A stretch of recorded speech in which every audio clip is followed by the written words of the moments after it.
Welcome back to the channel, little flexers. Thank you so much for clicking on today's video. My name is JW Kriwal, aka Flex Daddy, and today we're going to talk about the first official event for Pokemon trading cards in the last 2 years. It's really exciting. So in this video, I'm going to talk about what happened in Brisbane, Australia, the site of the first regional championships in this new season, what some of the lists looked like, why the metagame was so centralized, and then we're going to close out our time today talking about what the meta might look like moving forward. It feels so exciting to say that official IRL Pokemon tournaments are back. We can finally touch cards, interact with others. It's just such a fun feeling. So of course, this all had to start somewhere, and the eyes of the world were on Brisbane, Australia, the regional championships there. So there are a few different tiers in terms of the importance of tournaments. So the top tier is the World Championships, and that's an invite-only tournament where you have to earn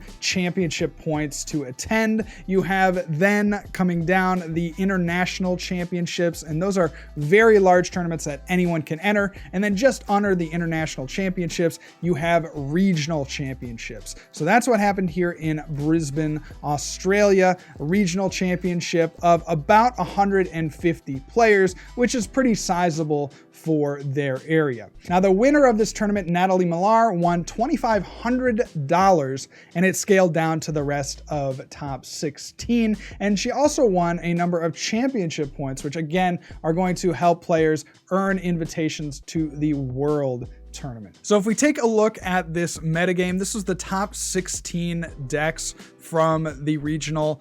You can see that for the most part, it's generally centralized around two archetypes. So you got your Mew Vmax archetype, which won the entire event by Natalie Millar, and then you have your Arceus based decks, which are also very prevalent and were very prevalent at this tournament. So this is the top 16. If we narrow the focus down to the top 8, you're really only going to find those two archetypes, the Mews and the Arceus decks. So that kind of leads into the question, like, why was the metagame so centralized? And I think there are three main reasons for this. In any tournament, whatever the best players play, those archetypes are probably going to do a little bit better than the others, right? Like the best players could all choose to play some rogue archetype, and just because they're better at the mechanics of the trading card game than the average player, they are probably going to do better than the average player. So it just happened to be that a lot of these top players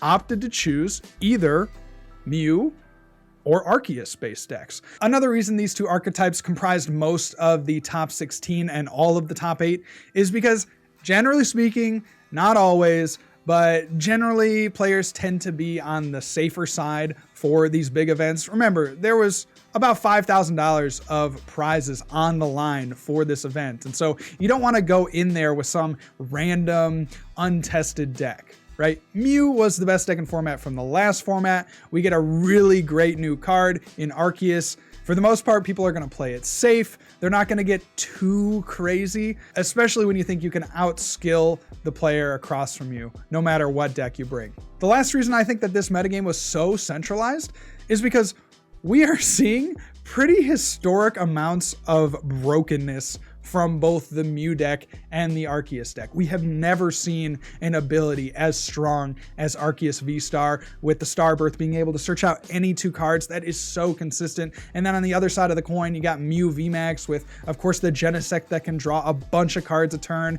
You can one-hit KO a ton of things with the Mew VMAX. So we're seeing just unprecedented levels of consistency and brokenness from those two archetypes. Some of the best cards to ever have been printed are in these two decks. So I think that's probably another reason that you're seeing a lot of Mew and a lot of Arceus, and I think that will continue into the future.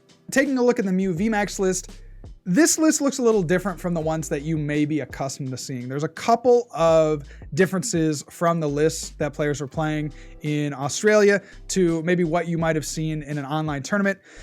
The biggest thing is that there's only special energy in this list. So in a lot of the online tournaments, a lot of what we've been seeing is players are playing, a few psychic energy, and they're also playing a few training court as their stadiums.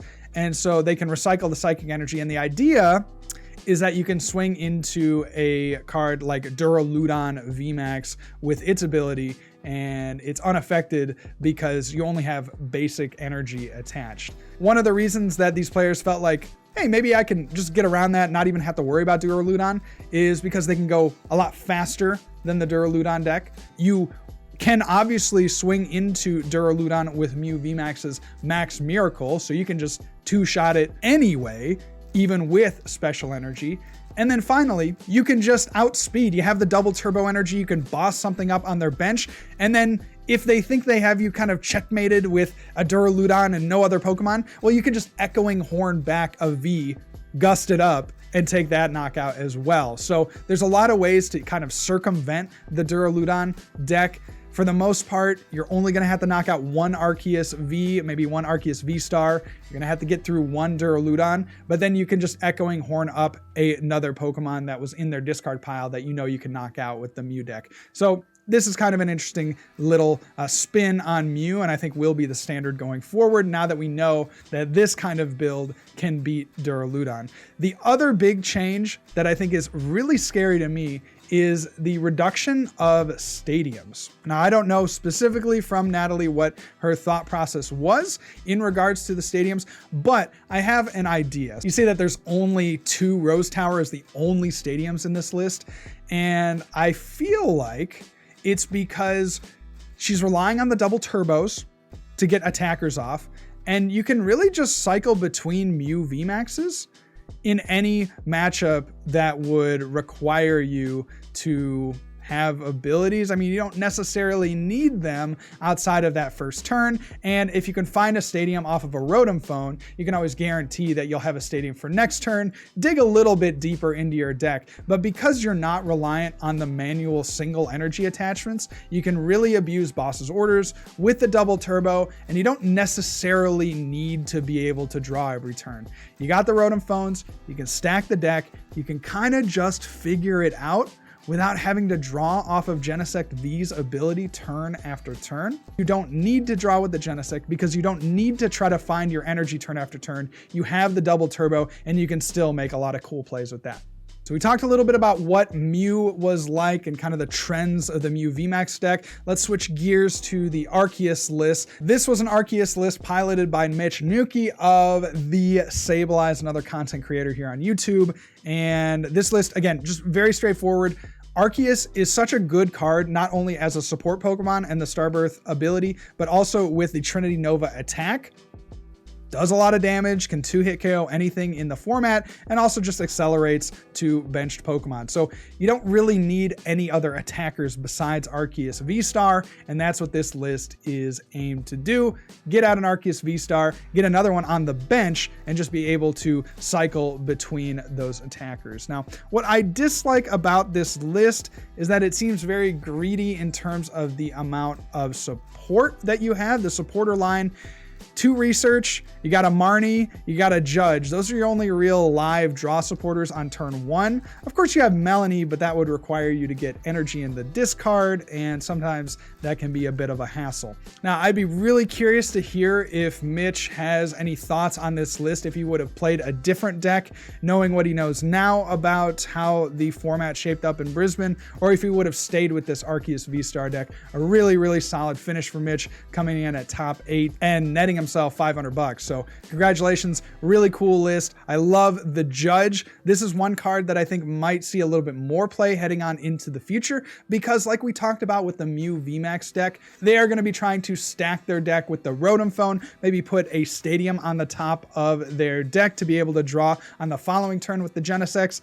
Well, that Judge disrupts the whole flow. Of course, Marnie would give them that card that they stacked on the top. Judge, you shuffle everything back into your deck and draw 4. So Judge might be a little bit more potent in kind of stamping out whatever Mew VMAX is trying to do, along with the Path to the Peak. You have a really good control aspect to this list. So really great job. Congratulations, Mitch. And this deck going forward is going to be one of the standardized ways to play Arceus V-Star. We took a look at the winning Mew VMAX deck. We took a look at a top 8 Arceus V-Star deck. And the question becomes, where does the metagame go from here? Honestly, that's a really great question, and I am very glad that I am not going to Salt Lake City this week, because that is the $1 million question, or should I say maybe $5,000 question on everyone's minds, is how do I beat both Mew and Arceus? Because they are two of, again, the best cards that we've ever had printed in the Pokemon trading card game, and their support system is absolutely insane. So how do you beat those two decks? One strategy that I think decks will try to employ is being able to one-shot Arceus while also having a solid Mew matchup. So a deck like that would be maybe a Gengar, right? You have a Gengar Vmax, you can one-shot Arceus if you get enough energy attached, but then you also have a really solid Mew matchup. Of course, there's always other dark lists that seem to pop up and can really lock down Mew VMAX while also just being a one prize deck so that they could potentially handle the Arceus. But it's just so hard with the Arceus matchup if you're just a one prize dark deck, because they play the Charon's Care. So if you just swing into them for not a knockout, they can just heal all that damage up. So I think a one-shotting Pokemon that can also stand toe-to-toe against Mew is what you're going to look for. Another option that you could look for in these decks that you're deciding to play for upcoming tournaments is being able to abuse Path of the Peak. Something like a Jolteon VMAX might be what you would consider for that, or trying to come up with your own Arceus list, maybe based around dark Pokemon. We saw a dark-based Arceus with Path of the Peak do very well in Brisbane, and I think if you can find a really solid list for that, you might do very well. So those are some of my initial thoughts on the Brisbane Regionals. If you enjoyed the video, if you learned something, please make sure to like and also subscribe if you haven't already. If you want to hear some more intelligent thoughts on this metagame and on what happened at this Regionals and what you can expect for Salt Lake City, then you can always listen to myself and fellow regional champion Riley Hulbert on our Tag Team podcast. You can find us on iTunes, Spotify, Google, Stitcher, or any of the other major podcasting platforms. That's going to do it for me today, guys. God bless. If I don't see you soon, I'll see you later. And remember, good luck and also have fun.